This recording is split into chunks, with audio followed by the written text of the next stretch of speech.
Hello students, welcome back to my YouTube channel professor Shubham Tiwari. बात करने वाले हैं कुछ बच्चों की डिमांड थी सर कि most important question practical point of view से प्लस शॉर्ट नोट्स के बारे में कुछ इन्फॉर्मेशन दीजिए TY BAIF class same 5 financial management के बारे में, क्योंकि बहुत सारा कन्फ्यूजन है। और यहाँ पे कंपेयर टू एफ से अगर करते हैं तो भाई या फिर सी से करें तो पेपर पैटर्न भी इसका थोड़ा सा डिफरेंट सेटअप होता है, क्योंकि 15 मार्क्स के प्रैक्टिकल क्वेश्चन इस टॉपिक में मीन्स इस सब्जेक्ट में बहुत कम देखने मिलते हैं। तो क्या प्रैक्टिकल कॉन्सेप्ट कैसे चलेगा, कौन से टॉपिक्स इंपॉर्टेंट है, लिमिटेड टॉपिक्स मैं आपको मेंशन कर रहा हूँ, वही टॉपिक्स आपको प्रैक्टिस करके जाना है। तो सबसे पहला प्रैक्टिकल बता रहा हूँ। प्रैक्टिकल क्वेश्चन नंबर कहाँ से आपका आएगा? Question number 2, question number 3 and question number 4। 3 question आपके प्रैक्टिकल हैं, 2, 3 एंड 4। और जो बेसिकली पैटर्न बनेगा, ध्यान रखो, पहले तो मैं मार्क्स की बात करूँ, 15 मार्क्स इंटू 3 कर दूंगा, मतलब 45 मार्क्स का प्रैक्टिकल बनेगा। कितना? 45 मार्क्स का प्रैक्टिकल बनने वाला है। क्लियर हो गया? बट जो पैटर्न सेटअप होगा क्वेश्चन नंबर 2 में, जो पैटर्न सेटअप होगा ए बी करके चलता है। या तो आप ए बी करो या फिर ऑप्शन में आप ए बी करो। यही सबसे बड़ा डिसएडवांटेज आपके लिए होता है कि भाई अगर किसी बहुत टाइम पे ऐसा होता है कि आपको ए आ रहा है और यहाँ से बी आ रहा है, क्योंकि ध्यान रखना बीच में और लगा है। इसका मतलब अगर आपने ये वाला ए किया है, मीन्स स्टार्टिंग का क्वेश्चन आप कर रहे हो, तो आपको यही वाला बी करना है। ए के साथ ये वाला बी नहीं चलेगा। ये सबसे बड़ा डिसएडवांटेज होता है। बहुत टाइम पे बच्चों को ऐसा आता है कि यहाँ से ए आ रहा है, यहाँ से बी आ रहा है, तो मार्क्स एक का ही काउंट होने वाला है। ये सबसे बड़ा डिसएडवांटेज आपका।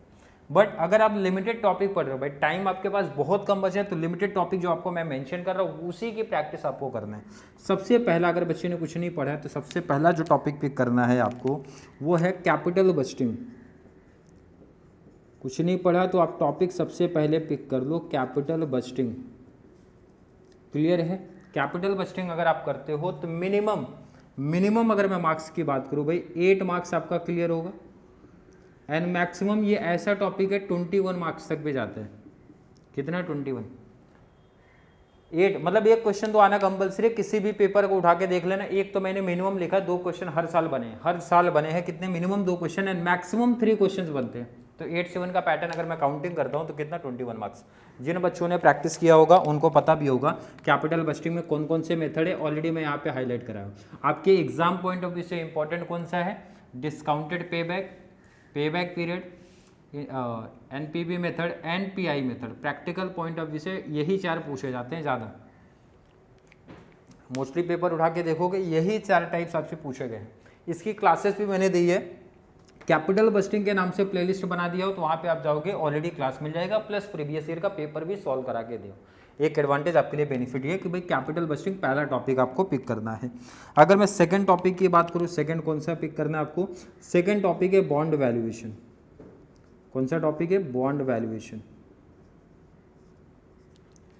कोई भी प्रैक्टिकल उठा लेना फाइनेंशियल मैनेजमेंट में, आपको ये चीज़ बहुत क्लियर पता होनी चाहिए सर कितने टाइप ऑफ सम है या फिर कितने मेथड है। ये बहुत क्लैरिटी होनी चाहिए। जैसे कैपिटल बस्टिंग में मैंने मेंशन किया भाई इतने टाइप्स आपको दिख रहे हैं, इसके बाहर आपके सिलेबस में नहीं है। तो मतलब कैसा भी क्वेश्चन पूछे एग्जामिनर, किसी भी पैटर्न में पूछे, कवर हो जाने चाहिए।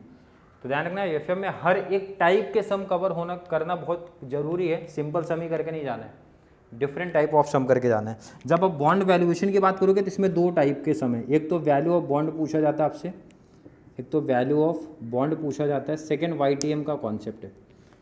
मैं यहाँ पे लिखा भी हूँ, शॉर्ट नोट्स में भी ये सब क्वेश्चन आपको बनते हैं अगर पूछा गया तो। Value of bond and YTM, इसकी भी ऑलरेडी मैं क्लास ले चुका हूँ। बॉन्ड वैल्यूएशन के नाम से प्लेलिस्ट है, आप वहाँ पे जाएंगे। बट ध्यान रखना जो भी बच्चा क्लास फॉलो करेगा तो कंप्लीट क्लास फॉलो करनी है, क्योंकि जितने भी टाइप ऑफ सम है हर एक टाइप मेंशन किया हो। एग्जाम में कितने मार्क्स का आएगा? मिनिमम 1 क्वेश्चन आएगा, मीन्स 8 मार्क्स का, एंड मैक्सिमम 2 क्वेश्चन बने हैं। 19 का पेपर आप देखोगे 15 मार्क्स का है।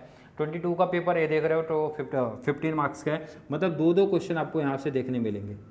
तो पहले ये 2 टॉपिक पिक कर लेना। कैपिटल बस्टिंग कंप्लीट जितने भी मेथड है प्रैक्टिस करना, हर एक टाइप का प्रैक्टिस करना है। देन बॉन्ड वैल्यूएशन पिक करना, इसमें value of bond and YTM का कॉन्सेप्ट अच्छे से बहुत डिटेल में हर एक टाइप कर देना, क्योंकि मैंने बताया बेनिफिट क्या है भाई, 8 से 15 मार्क्स का बेनिफिट आपको सीधा देखने मिलेगा।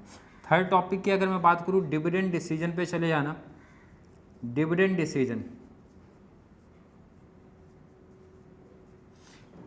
डिसिजन में जितने भी अप्रोच है यहाँ सामने दिख रहा है आपको, वॉल्टर ग्रोथ अप्रोच यहाँ पे दिख रहा है, और भी एक दो अप्रोच आपको दिखेंगे बट यहाँ पे आपको दिख रहा है। इसकी क्लास मैंने अभी तक चैनल पे नहीं अपलोड किया है, चैनल पे यही 2 क्लास अपलोड किया था जहाँ से आपको आप इजीली देख सकते हो भाई 30 मार्क्स का बेनिफिट आपको देखने मिल सकता है। डिविडेंड डिसीजन का कितने क्वेश्चन आ देंगे, एक क्वेश्चन हमेशा हर साल हर ईयर में मिनिमम बने ही बने हैं एंड मैक्सिमम 2 क्वेश्चन आने का चांस रहता है, मतलब यहाँ से भी 15 मार्क्स का क्वेश्चन आने का चांस रहता है।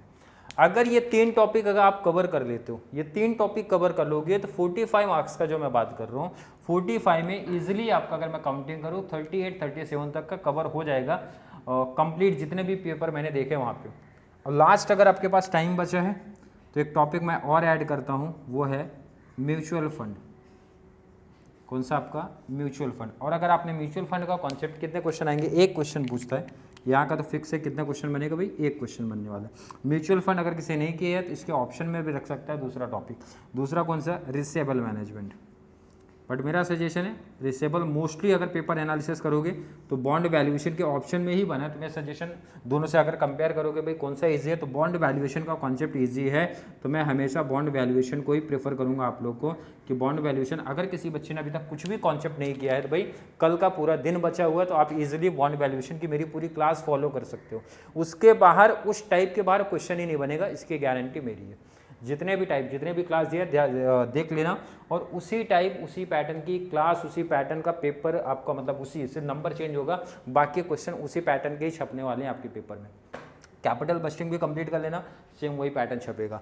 तो मतलब अगर आपने ये 4 टॉपिक कर लिया, 3 तो मैंने कंपलसरी दिया भाई हर एक बच्चे को करना ही है। अगर आपको 45 या फिर 38 37 तक टच होना प्रैक्टिकल पॉइंट ऑफ व्यू से, तो ये 3 टॉपिक मिनिमम होना चाहिए। लास्ट में टाइम बचा अगर आपके पास तो म्यूचुअल फंड पे चले जाना। म्यूचुअल फंड अगर जिन बच्चों ने स्किप किया होगा तो मुझे नहीं लगता स्किप करना चाहिए, क्योंकि ध्यान रखना ऑप्शन भी देखना भाई किसके ऑप्शन में सेट होता है। अगर आपने रिसेबल किया तो रिसेबल मोस्टली पेपर उठा के देख लेना, ये बॉन्ड वैल्यूएशन के ही ऑप्शन में सेट हुए हैं, इसलिए मैंने रिसेबल साइड किया, उसकी ऑप्शन में म्यूचुअल फंड रख रहा हूँ। तो भाई म्यूचुअल फंड आप लोग पिक करो वहाँ पे। क्लियर है, प्रैक्टिकल का कॉन्सेप्ट समझा। अब ध्यान रखना इसके अगर मैं शॉर्ट नोट्स की बात करूँ, सबसे बड़ी प्रॉब्लम शॉर्ट नोट्स को लेके है, क्योंकि शॉर्ट नोट्स जो पूछा जाएगा थोड़ा सा डेप्थ में जाते हैं, मतलब फाइनेंशियल अकाउंटिंग के जैसा या फिर सीए के जैसा एकदम इजी में नहीं पूछे जाएंगे, थोड़ा सा डीप में जाके पूछते हैं। बट कुछ ऐसे टॉपिक्स अगर बन जाएंगे तो ईजी है। देखो म्यूचुअल फंड के 2 क्वेश्चन इंपॉर्टेंट दिए हैं, दोनों कर लेना। क्लियर है। एंड अगर मैं डिविडेंड डिसीजन का पूछूं तो बेसिकली किसी एक का अप्रोच पूछा जाएगा या फिर मॉडल पूछा जाता है, वो कर लो। अगर कैपिटल बस्टिंग से बना तो कंप्लीट कोई ना कोई मेथड जरूर पूछा जाएगा, मेथड पूछेंगे, नहीं तो मेथड नहीं पूछेंगे तो कैपिटल बस्टिंग का सीधा कॉन्सेप्ट ही पूछ लेंगे भाई, ठीक है। अगर बॉन्ड वैल्यूएशन से क्वेश्चन बना तो 2 क्वेश्चन बेसिकली बनते हैं, बॉन्ड वैल्यूएशन या फिर वाईटीएम बनता है। क्लियर। ये मैंने जो टॉपिक प्रैक्टिकल आप कवर करोगे उसके शॉर्ट नोट्स यहाँ पे प्रेफर किए हैं। अब आपने अगर पहला चैप्टर से एक तो कंपलसरी हर साल बनता है, तो पहला चैप्टर को मैंने यहाँ पे रखा नहीं, क्योंकि वहाँ पे आप 5-6 कवर करोगे वो भी पढ़ना पड़ेगा कंप्लीट डिटेल्स। यहाँ पे बेनिफिट क्या है भाई, प्रैक्टिकल क्या है तो वॉल्टर मॉडल आप कर सकते हो, गॉर्डन मॉडल कर सकते हो, एग्जाम्पल लिख सकते हो, फॉर्मूला लिख सकते हो, ये सब बेनिफिट है। आपको बॉन्ड वैल्यूएशन का कॉन्सेप्ट है तो फॉर्मूला लिख के डिटेल बता सकते हो, एग्जाम्पल लिख सकते हो। आपको वाईटीएम का कॉन्सेप्ट है तो भाई डिटेल्स बता के एग्जाम्पल लिख सकते हो, ये बेनिफिट मिलेगा।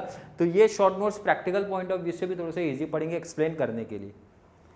क्लियर, समझ में आया। तो भाई मैंने बहुत सिंपल सी सजेशन दिया, लिमिटेड टॉपिक्स दिए हैं, मेंशन किया है कौन कौन से टॉपिक्स कहाँ पे मिल जाएंगे, कौन से इंपॉर्टेंट है किस पॉइंट ऑफ व्यू से। और ध्यान रखना मेरा सजेशन है फाइनेंशियल मैनेजमेंट में कम टॉपिक कवर करो, बट जो टॉपिक पिक करना 100% कंप्लीट कर लेना। उसमें अगर कोई पार्ट आपने स्किप किया तो भाई ऐसे ऐसे टाइप ऑफ क्वेश्चन आपको देखने मिलेंगे एग्जाम में, अगर आपने प्रैक्टिस नहीं किया तो प्रॉब्लम हो जाएगी। क्लियर है। तो मेरा सजेशन है लिमिटेड टॉपिक, जो टॉपिक आप पिक करो 100% कॉन्सेप्ट क्लियर कर लो, मतलब जितने भी टाइप ऑफ सम बन सकते हैं कंप्लीट टाइप ऑफ सम आपको कर लेना है। क्लियर है। आई थिंक हर एक बच्चे का कॉन्सेप्ट यहाँ तक क्लियर होगा।